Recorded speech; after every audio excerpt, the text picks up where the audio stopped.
What's up guys, and welcome to another video on the channel. Today we are back with another custom tactics video or review where we're taking one of the most meta best tactics in FC24, the 4-2-2, putting our own spin on it, making it a little bit less meta but a bit more enjoyable from a gameplay and build-up play perspective. So it's something a little bit different. I've not seen anyone use the tactics we're about to show you for the 4-2-2. I've trialled it in Div Rivals, I've trialled it in Weekend League. I've definitely noticed a uptick in my ability to defend, but then also when I am on the counter attack, just my build-up play has felt a little bit more authentic. It's been really fun, and it's actually taken advantage of some of the unique play styles and just things that some of the cards that we have in our team are good at into account, and allowed us to use them against our opponents really effectively. As always, we'll jump in to do a little bit of a team review just before we get going, just so I can explain some of the players that we've got in the team and why we've got them, where we've got them, and I'll also put timestamps in the videos, sort of like comment section, so you can jump straight through to see what we do from the tactics perspective and what we do from the player instructions perspective if you just want to skip straight to those bits as well. So yeah guys, let's jump into the team quickly. It has changed a little bit since our previous tactics videos, so I'll only comment on some of the ones that are a little bit different. We've still got Leao and Alvarez up front. I think with the 4-2-2 variant that we're going to show this time round, what I find is really important is to have one striker that is quite physical and fast, who can really get in behind and be effective as a finisher, and then another attacker that is quite good on the ball, has good passing stats, someone very much like an Alvarez. And I think what's great about this 4-2-2 tactic we're going to show you is, as you can see here, it's got a lot of SBC players in the team. It's also got Shuameni as well from an Evo perspective. So it's got a lot of players that I think a lot of you guys will be using if you don't have loads of coins to be spending on different players. It shows you sort of what you can do with some of those SBC players if you have done them, and how you can get them all into a team that feels really good. So like I say, you've got those two attackers there. We've got Odegaard and we've got Beckham, who are going to be playing as our cams. I think what's really important with your cams in this variation is creativity and good passing stats, because these players are going to be moving all over the pitch, creating options and really making a big difference for your attackers when it gets to situations where you need to cross the ball or find that incisive pass. So having good creative, high passing stat, sort of good passing play style attacking mid is going to be key. From a CDM perspective, in this 4-2-2, we've got one more defensive, physically minded CDM, Declan Rice, and then you've got your box-to-box midfielder who feels a little bit better on the ball, such as a Shuameni. You could easily put a Llorente in there if you did the Bruno Guimaraes SBC, which we've got down here. He would be fantastic in this position, because if you look, he's got decent dribbling stats, he feels good on the ball, he's also good from a passing perspective, and he's got defensive capability. So a player that is a little bit more agile and better on the ball to complement a really physical, almost defender-like player in your other CDM is key. And then with the back line, as I always say, as meta as possible, high sprint speed, high physicality, high defensive stats. I'm not the sort of person that likes to use my fullbacks as sort of attackers or midfielders. I tend to find physical, high defensive stat fullbacks that feel good on the ball, that I keep on sort of a balanced tactic most of the time round. So don't worry too much about having those agile players. You know, a Klaus is really good, but he definitely does get bodied. We got Bompasta out of the hero pick last night. She's really good off the ball. She actually plays fantastic as a sort of a left mid, left winger of that whipped cross play style that she has. But she just leaves holes in the defence that Hernandez just doesn't. So that's the team. That's how we've currently got it. If we now jump into the tactics, I'll show you what these look like. So 4-2-2. Now, a lot of the time, what you see with this is you'll see the width and the depth sort of always be around that 45-50 mark, and if you want to play that Orzio pressure tactic around the 71, then you for depth you see that quite a bit. Width tends to vary depending on the sort of players that you've got in your cam positions and whether or not you want them getting behind your strikers because they've got high finishing stats, or pushing them out wide a little bit to act more like wingers and cover off the wings when you've got your two attackers sort of getting in behind. With this tactic, we've gone similar in the sense of how we've set up the width and the depth, but we have very much changed up the sort of the build-up play and chance creation a little bit. So let's jump through. Defensive style balanced, as I've said throughout all previous tactic videos, this I find is the best at the moment. You can do pressure on heavy touch, it does work well in this formation, but I do find that you are more open on the on the defense. So if you're like me and you struggle a little bit defensively, then I wouldn't experiment with this right now, and I would just instead keep it unbalanced, keep it predictable, keep it controllable, and keep your players in a good kind of shape so that you can defend effectively on the counter attacks. From a width perspective, as I say, 45. I think narrower defensive patterns are effective in this game at the moment. They stop those getting behind plays, those silly through balls, and that tick-tack play on the edge of the box that can lead to easy, stupid goals that you see all the time in rivals in the upper echelons and in your weekend league. So yeah, keep it a little bit more narrow. You could probably go a little bit more narrow if you wanted to, but I found 45 feels really good. From a depth perspective, haven't touched it. I think it works really well where it is. You don't feel too open, you don't feel too sort of restricted from a creativity perspective. You could whack this up to 71 if you wanted to take advantage of that pressure tactic that Orzio sort of mentioned a few weeks ago, but like I say, if you are not great at defending on this game, keep this at 50-55 for now, because that's really what matters, is having that defensive solidity and stability at the back. Now, from an offence, this is where it gets totally different. So we've got slow build-up play and possession, and I think when we get into the player instructions, it will make a little bit more sense. But what this ultimately does is it allows you to slow the game down and really focus on passing. And I don't know about you guys. Let me know in the comments. But something I've noticed massively different between this and the last FIFA is that when you get to the end of the game and you look at your passing stats, on average in the last FIFA I was getting around 140 to 150 passes off. Outside of these tactics, I sometimes end games of 60-70 passes, and that to me is crazy that we're having less than half the amount of passes that we were doing in the last game. And I know that the meta is different here, and the wing play and the R1 dribbling and all of those kind of good things are very much meta in at the moment, but that still doesn't feel like a big enough excuse to me to have such smaller levels of passing in the game and the build-up play. And I think that one talks to the meta at the moment in that it's not particularly enjoyable, and if you do enjoy passing and build-up play, it's really hard to enjoy that at the moment on the game. But also I do think it comes down to the build-up play and chance creation tactics, in that we are all still very much stuck in our ways of having balanced and direct passing on, because for the last 3 years that's all that's worked. I think actually what I'm noticing now is that some of these other options do actually really work in the game, and when you start playing around with these, you start opening up more creative positions in the pitch. And if you've got good players with good passing stats in the vital areas, you can really benefit from it and see those passing stats improve and create a bit more of an authentic feel to your counter attacks when you're playing. So we've got slow build up play and we've got possession chance creation here. From a width perspective, we haven't played around with this too much. We've got it on 55. I think what's nice about it is it means that your cams, they do get a little bit wider than your two attackers up front, but they're not sort of wingers. They stay very much more in the centre of the park.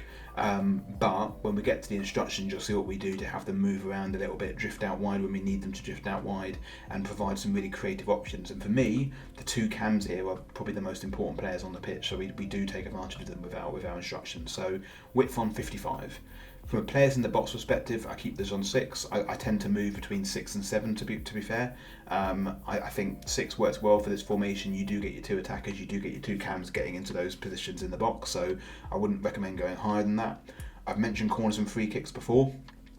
Really, if you've got a good corner taker, a good set piece taker, put your corners on free. If you don't have that, put it on 1-on-1 with your free kicks. I've got David Beckham taking my corners, and he's brilliant because of his play styles that he's got.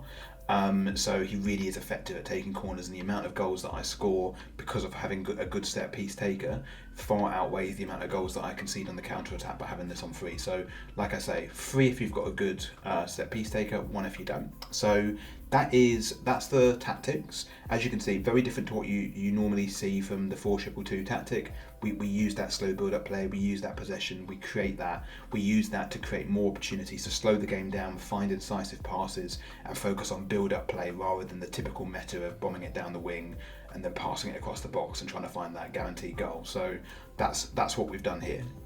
So now let's jump into the player instructions. So if we start with the two attackers, now for the more physical and fast attacker, in this case it's Rafael Leao, we have balanced width, get in behind and stay forward. We want to make sure that we've always got an attacker in the penalty area that we can pass to really capitalise on that counter attack, and we want that player to be really strong and really fast to body some of the defenders and be able to really take advantage of good passes that we generate through our other attacker and our two cams. So that's how we play Rafael Leao. Now for Julian Alvarez, and it's important to note here that for this tactic to work, you need to have a more creative attacker. So if you've got someone that is relying purely on pace and finishing, doesn't really have good dribbling stats, doesn't really have good passing stats, this formation and this tactic just isn't really going to work how it's set up for you. So find your attacker that could also play in a cam position but has got good finishing stats as well. So Julian Alvarez literally is perfect for this position because he's not the most fast player, which often when you were just trying to get him behind sort of through ball style pass off is actually really not that great to work with, because he can get caught up and bodied by your faster defenders like a Van Dijk, like a Theo Hernandez, those kind of players. So for this tactic, we have him on stay central, we have him on a false 9, and then the rest is on balanced. And I think what this allows him to do is drift backwards a little bit to create a little bit more room for Rafael Leao. We have Rafael Leao, as you'll remember, on stay forward and balanced, so we don't have him drifting out to the wings at all. We've got him on taking up those central positions, which is then easier for him to do because Alvarez is drifting slightly behind him and giving him the room to do so. But at the same time, he's an attacker, he's got an attacking mentality, so he gets into the box and makes those runs when you need it to. But he very much plugs the gap between your two cams and your striker that's on that stay forward instruction, turning this into more of a free cam formation, but a slightly more advanced up the field than say a 4-2-3-1 style tactic and those kind of things. So that's how we use Alvarez here: stay central, false 9, the rest on balanced. If we move over to our cams, we have them both on the same tactic here. Now you'd have seen this before with many 4-2-2 tactics: come back on defence and get in the box for cross.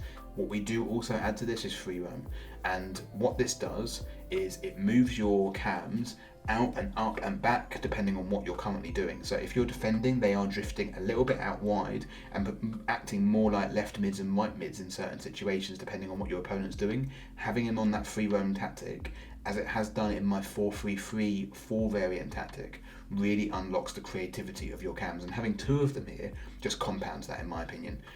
Now, what is important though with your two cams here is that you really want them to be pinging crosses into the box, passing and sort of creating options with your two CDMs, taking advantage of Alvarez who's coming back and using him to find another option for a good pass and creating a bit of space. So the most important thing for your two cams in this formation with these tactics is their high passing stats.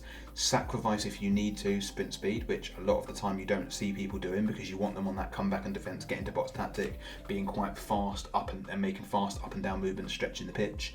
In this situation, you rely less on that and more on their creativity, and Odegaard and Beckham are literally perfect for that. You've got Odegaard who's left-footed, perfect for playing in that left cam role, and you've got David Beckham who's right-footed, perfect playing in that right cam role. David having the finesse shot trait, Odegaard having the Trivela trait. It's almost like these two were made for this kind of formation and these kind of positions on the pitch. So really like having those two there. Very typical with the comeback and defence and get into box, but add that free roam in for a little bit more flair. For your two CDMs, this is something you would have seen on many different tactics really. So for your more defensive minded CM, I have everything on balanced. Apart from then you have stay back while attacking and cover centre. So I know you see a lot of the time you have cut passing lanes. I don't find that works as well when you've got a 2 CDM tactic. If you've got Declan Rice as your standalone CDM, then I think it works a lot better. But having him when he's over on one side of the pitch, I just don't find it quite as effective. So I keep it on balanced for this formation. For your more attack-minded CDM, the CDM that plays better on the ball, has better dribbling stats, your Chouameni's, your Bruno Guimaraes', what we do with him is we take him and instead of having him on stay back while attacking, we just move him to balanced. So you've now got a balanced defence, balanced attacking support, cover centre, CDM, who does get forward a little bit more than Declan Rice. Declan Rice very much stays back, defends really effectively, uses his physical presence in the midfield to assist your two centre backs. Whereas Chouameni, he moves a little bit more up the field and he sits behind your Alvarez actually and takes on more of a centre mid kind of role with your two your two cams drifting out wide a little bit, and Alvarez being more of that central cam kind of player. So it does very much feel like a well-rounded midfield when you've got this, with your four more attacking or get forward orientated players taking up those key positions out wide and in the middle of the park. So that's how we use Tchouaméni. For your two centre backs, keep them on your balanced tactics. As I've said in previous videos, you can experiment with interceptions. You can move them to conservative to try to make your defence more predictable. What I have found when you do that is it's actually counterintuitive, because it takes away some of those defensive animations that the AI just naturally does when you're allowing for auto defending. And when that happens, it can often save you the game. Turning these onto conservative often gets rid of that trait, and you just find that your defenders don't really do much in the box. So keep everything on balance there. For your fullbacks, so we have two different tactics here. For your more defensive fullback, the one that feels a little bit less sort of clean on the ball, so in this case Kyle Walker for me, you have him on stay back while attacking and mixed.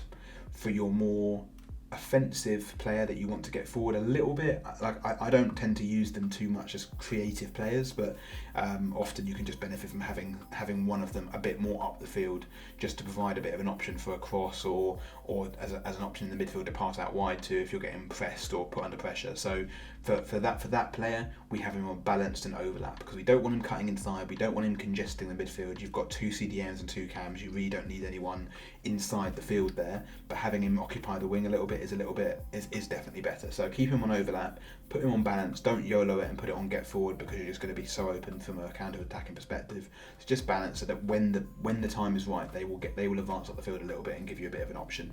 So that's how we use Theo in this case. And then for mine and your goalkeeper, you can do as you please here. I find that balance is just the most predictable at the moment for me, so I'm keeping it there. But you can very much put those super keeper tactics on if you want to. So yeah, guys, that's the instructions, the player instructions. Let me know what you think of this tactic. I really like it. For me, this is my favourite tactic so far that I've used in FC24. It feels a bit more authentic. It takes advantage of the more meta formation that the 4-2-2 is, but it gives you a little bit more control over your midfield and really gives you an opportunity to focus on your build-up play and play some really fun FIFA or fun EAFC. So yeah, guys, hopefully you enjoy the video. Let me know in the comments what you think of it, and if it's helped you in your weekend league or in your Div Rivals progression. And yeah, guys, we'll be back soon with more videos. Take care, guys.